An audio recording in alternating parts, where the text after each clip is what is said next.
I do want to mention how I don't think it's fair for so many people, including you, I think, Ali, who have said that, oh, if this was BLM protesters, they would have been massacred or something like that. That the reaction would have been a lot more hostile.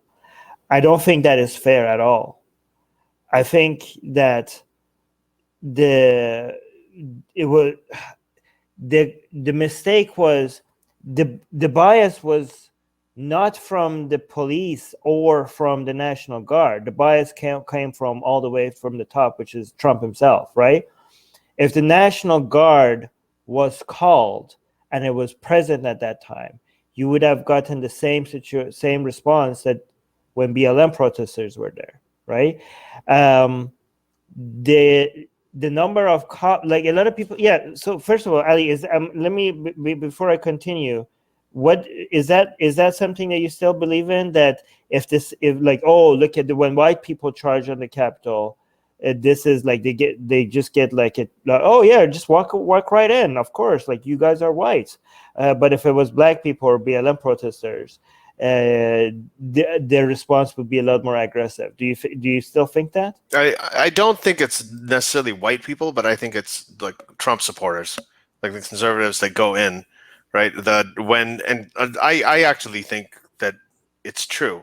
Now, do I want to talk about it a lot or bring it up? It's not a perfect comparison, and I don't think at this point it's not a useful comparison, because you have all these Republicans sort of lining up and they're joining up in unity and talking about impeaching this guy and voting Mitch McConnell saying it too.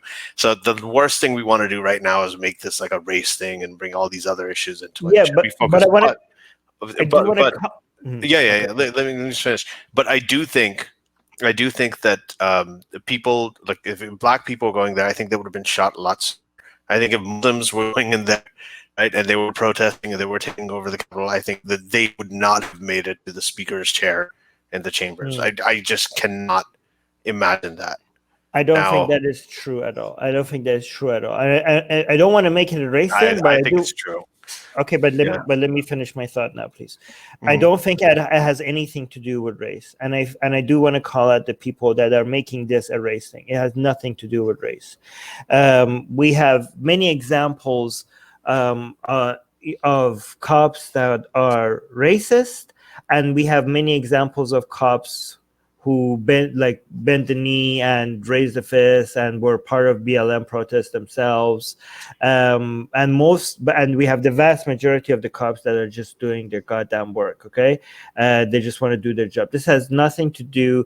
The race of the people that stormed the Capitol has nothing to do with any of this at all. Okay, the reason why we got a different reaction. I keep seeing on Twitter and Facebook, people are like, oh yeah, if this was BLM protesters, they would have been all like, none of them would survive. Like lazy analysis.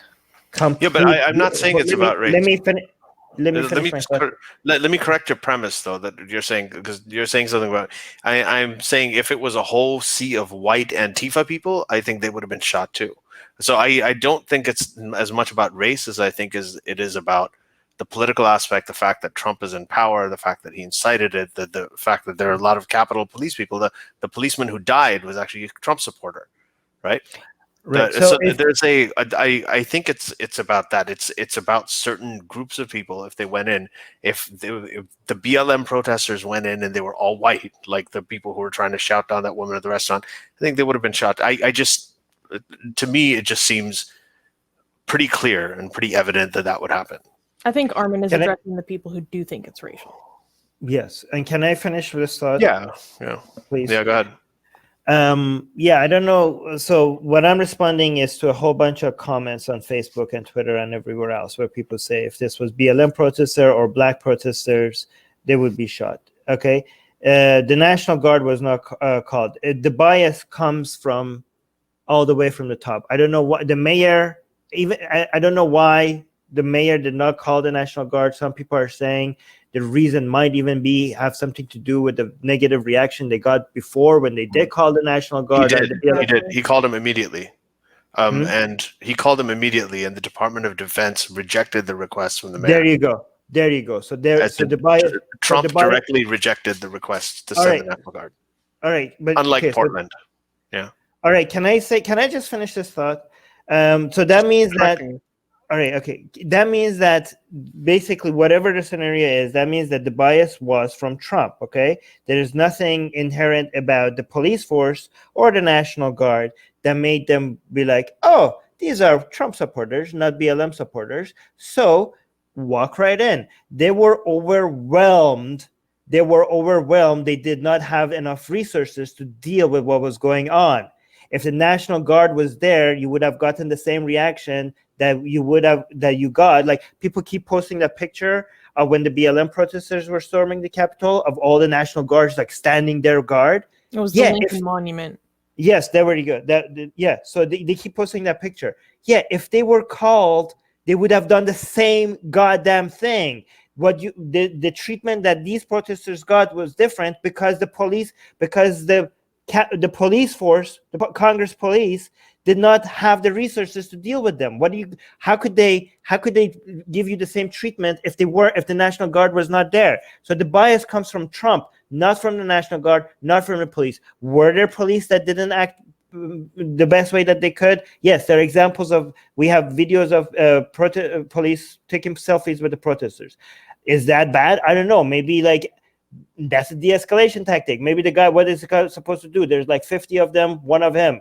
Like, if somebody was like, if maybe like I don't know if that's the best thing to do. People are like highlighting that, like, oh, look, the police is taking selfies with the protesters. If they were BLM, he would be doing something else. No, he's one guy. There's like 50 of them. I think like maybe taking selfies with them is a good way to de-escalate the situation. I don't know. Maybe it's not. Maybe it is. It's being investigated whether they did or something or not. There are a couple of examples of things that need to be investigated. Why did one of the cops like open the gates? Was that a good thing to do or not a good thing to do? It seems like maybe it's being investigated. That one cop maybe has done something wrong. It's being investigated. But overall, there's also examples of extreme bravery. There was one cop that was using himself as bait. There was one cop that was dealing with a whole mob of people going after that were actively trying to find senators, and this guy made them chase him as bait to misdirect them away from the politicians. There is examples of amazing acts of bravery as well from the cops, right? I am gonna give you this that as the footage came out, I think one of the good things that came out was that, you know, when you talk about not all cops, because like this idea that they just opened the doors and they let everybody in, which is what it seemed like before, and some of them did do that. There were more that were trying to hold the crowd back, that misled them and took them to other places instead of the really sensitive places like the Senate, like that one guy who did that. There was one who was slammed. Just the most brutal footage that I saw there was the cop that was slammed between the door, right?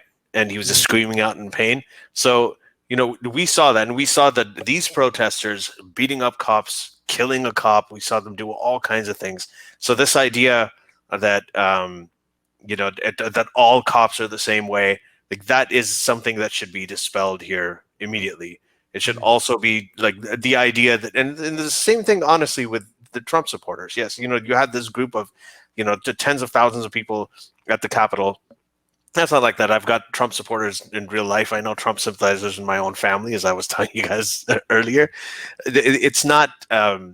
They also come from many different places, and the same thing applies to Black Lives Matter protests. So when they said that they were overwhelmingly peaceful, there were, like, everybody I know, the U.S., my family members, everyone went to one of these protests, the largest protests in U.S. history, and there was a lot of crap that went on that was televised, just like there was a lot of crap that went on here that was televised. But it doesn't represent all 75 million people who voted for Trump any more than a few looting incidents that were televised represent what the Black Lives Matter means. Right. So I think that's a lesson, or the you know, the cops thing that, you know, that it represents what all cops are. I think this thing is a lesson that you should not take this one group or something that you see on TV or on the internet just because it's sensationalized and it's just very videogenic, right? And take that to represent any entire movement. Okay, I mean, human beings are complicated, movements are complicated. Yeah, Ghost Bunny actually summarized this very well. She's saying cops during BLM riots could have done better, and cops at the Capitol could have done better. However, Trump could have called for the National Guard to aid the cops. Yeah, the bias comes from Trump, not from the cops or the National Guard. Yeah, and Ghost Bunny, so let me just say this again, just in case somebody missed it. The mayor in DC called for the National Guard immediately. He requested the National Guard. That request was turned down by the White House and the Department of Defense twice. They didn't send out the National Guard. You know how they sent them out immediately when BLM came to the Capitol, sent them out immediately to Portland for, the things that were a lot less dangerous at the time. The threshold was a lot lower. This time they didn't. When there was an attack on the Capitol, right, Trump himself and the Department of Defense decided to reject the request from the mayor of Washington, D.C. to send the National Guard. It took hours before they did it. And then he tweeted and said, I sent it immediately. This is bullshit. It was reported everywhere that they rejected the request initially. Jim King is a report earlier about how the FBI had tips the day before. And so it's really interesting because I've been following some intelligence people, and they were saying the failure was not a lack of intelligence. The failure was acting upon this intelligence. Jim King is saying Eugene, right? Eugene Goodman was the cop who may have saved the mob from attacking Congress. So it was Congress and possibly a mass casualties. Yep. Yes, that's the cop that I was referring to that used himself as bait to misdirect them. That guy, I don't know how much he's making. He needs to be making more. Like somebody needs to give him a medal or something. Like that guy is like, seems to me like he was a hero. Oh, he's gonna get the National Medal of Freedom by the next administration. It's gonna happen. I hope so. Hey guys, if you want to join these streams live, get your comments and questions read by Ali and Armin and the guests, and most importantly, to get full access to the full video versions of all these episodes, become a patron. Link in the description below.